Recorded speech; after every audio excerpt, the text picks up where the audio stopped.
Hi students, मैं doctor Narendra Kumar, सहायक आचार्य समाजशास्त्र, राजकीय कला महाविद्यालय सीकर।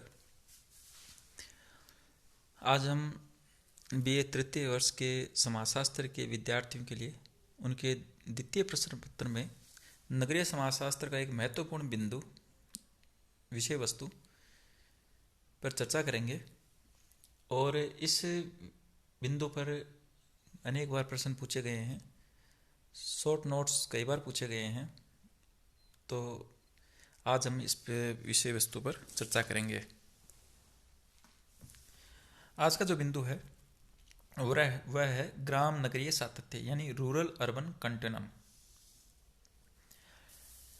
हमने पिछली वीडियो में ये देखा था कि ग्रामीण समुदाय और नगरीय समुदाय में हमने अंतर को जानने का प्रयास किया था, और उस अंतर को पढ़ते समय समझते समय हमने देखा था कि ग्रामीण समुदाय और नगरीय समुदाय एक दूसरे से बिल्कुल भिन्न प्रतीत होते हैं। सामाजिक संबंधों की दृष्टि से, घनत्व, व्यवसाय, संस्कृति, परंपराओं, रीतियों, प्रथाओं, जनमत, रूढ़ियों आदि सभी के प्रभाव, सामाजिक गतिशीलता, सामाजिक संस्तरण के आधार आदि सभी पक्षों की दृष्टि से, आदि सभी बिंदुओं की दृष्टि से यदि देखें तो ग्रामीण समुदाय और नगरीय समुदाय एक दूसरे से बिल्कुल भिन्न प्रतीत होते हैं, कई बार तो विरोधी प्रतीत होते हैं। लेकिन अनेक विचारकों का यह मानना है कि ग्रामीण समुदाय और नगरीय समुदाय एक दूसरे के विपरीत नहीं है, बल्कि वे आपस में बहुत सारे मामलों में जुड़े हुए हैं। ग्रामीण समुदाय और नगरीय समुदाय अनेक मामलों में एक दूसरे पर निर्भर है। उनके आपस में जुड़ाव और एक दूसरे पर निर्भरता को अभिव्यक्त करने के लिए समाजशास्त्र में ग्राम नगरीय सातत्य, रूरल अर्बन कंटिन्यूम की अवधारणा प्रयुक्त की जाती है। यह अवधारणा हमें यह बताती है कि आज ग्रामीण समुदाय और नगरीय समुदाय में ऐसी अनेक विशेषताएं हैं जो दोनों में समान रूप से दिखाई पड़ती है, और ऐसे अनेक क्षेत्र हैं जिसमें वे दोनों एक दूसरे से जुड़े हुए हैं और एक दूसरे के लिए अनिवार्य हैं। इस संबंध में मैकायर पेज ने भी लिखा है। मैकायर पेज ने यह लिखा है कि ग्राम और नगर दोनों ही समान है। इनमें न तो कोई एक दूसरे से अधिक प्राकृतिक है और न ही एक दूसरे से कोई कृत्रिम है। दोनों ही आपस में बहुत मामलों में आपस में जुड़े हुए हैं। आज जो सुविधाएं नगरीय क्षेत्र में देखने को मिलती है वह ग्रामीण क्षेत्र में भी देखने को मिलती है। कार अब केवल नगरीय समुदाय की विशेषता नहीं है, बल्कि ग्रामीण क्षेत्र में कार और पशु दोनों ग्रामीण क्षेत्र में साथ साथ देखे जा सकते हैं। तो इस प्रकार जितनी विशेषताएं नगरीय समुदाय में है, इंटरनेट, टीवी, बिजली, इंग्लिश मीडियम स्कूल, अच्छी सड़कें, विभिन्न प्रकार के बाजारी मार्केट प्रोडक्ट्स आदि ग्रामीण क्षेत्र में भी उपलब्ध है। कंप्यूटर और विभिन्न प्रकार की जो ऑनलाइन सर्विसेज है, ऑनलाइन खरीदारी आदि ग्रामीण क्षेत्र में भी देखी जाती है। तो ग्रामीण समुदाय में वे सारी विशेषताएं और वे सारी सुविधाएं, एमिनिटीज़ जो शहरी क्षेत्र में उपलब्ध है, वे अब ग्रामीण क्षेत्र में उपलब्ध होने लगी है। ग्रामीण क्षेत्र के आसपास अब अनेक इंग्लिश मीडियम स्कूलें खुलने लगी हैं, और वे सारे प्रोडक्ट जो शहरों में मिलते हैं वे अब ग्रामीण क्षेत्र में भी मिलने लगे हैं।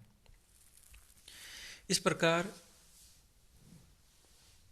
जो ग्रामीण क्षेत्र और नगरीय समुदाय में जो एक डिफरेंस था, एक भेद था, वह भेद अब धीरे धीरे कम होने लगा है और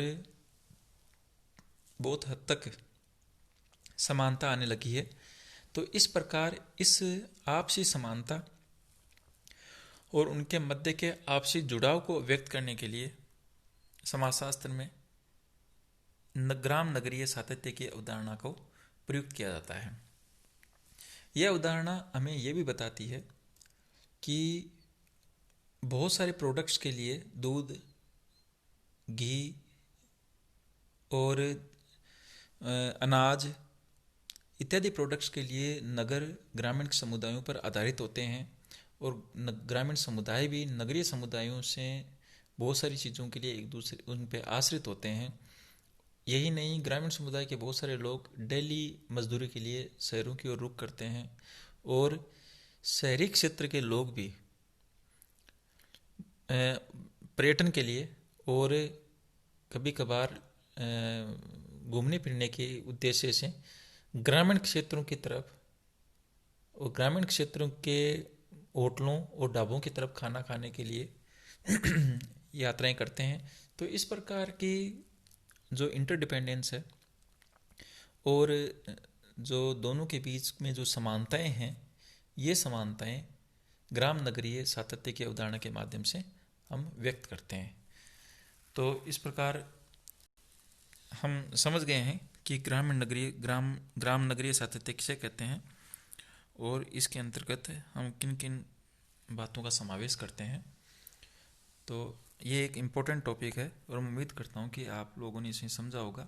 और अगर कोई क्वेश्चन आता है तो या तो इसमें शॉर्ट नोट के रूप में क्वेश्चन आता है, तो अगर शॉर्ट नोट के रूप में क्वेश्चन आता है तो हमें ग्राम नगरीय सातत्य को समझाने के लिए ग्रामीण समुदाय और नगरीय समुदाय की इंटरडिपेंडेंस और उनकी समानताएं, यानी वे फैसिलिटीज़ और वे सुविधाएं और सामाजिक संबंधों की वे प्रकृति, परिवारों के वे स्वरूप जो आज ग्रामीण और नगरीय समुदाय दोनों में देखने को मिलते हैं, वे समानताएं जो ग्रामीण और नगरीय समुदाय दोनों में मिलते हैं, वे सब, इन सब बातों को, इन सब पक्षों को हमें लिखना चाहिए और उन पर प्रकाश डालना चाहिए, ताकि हम ये दिखा सकें कि ग्राम और नगर आपस में किस प्रकार जुड़े हुए हैं एक दूसरे के साथ और किस प्रकार एक दूसरे के अस्तित्व के लिए, एग्जिस्टेंस के लिए एक दूसरे को सपोर्ट करते हैं और आपस में किस प्रकार की उनमें जो एक डिफरेंस है, जो विरोधाभास हम लंबे समय से करते आ रहे हैं, वो विरोधाभास नहीं है, बल्कि एक अंतर है तो सही, लेकिन बहुत ज़्यादा अंतर नहीं है। बहुत हद तक समानताएं हैं, बहुत हद तक एक दूसरे को सपोर्ट करते हैं, एक दूसरे पर इंटरडिपेंडेंट है। तो ये इस प्रकार के संबंध हैं, वो आपस में उनके जुड़ाव को व्यक्त करते हैं और वे एक दूसरे के विपरीत ना होकर के कहीं ना कहीं एक डिग्री तक एक दूसरे से अगर एक लाइन के ऊपर उनको शो करें तो वे एक दूसरे से डिग्री को लेकर, एक डिग्री के लेवल पर एक दूसरे से डिफरेंट है, न कि एक दूसरे के विपरीत है। तो मुझे उम्मीद है कि आप ये टॉपिक समझ गए होंगे। बहुत बहुत धन्यवाद।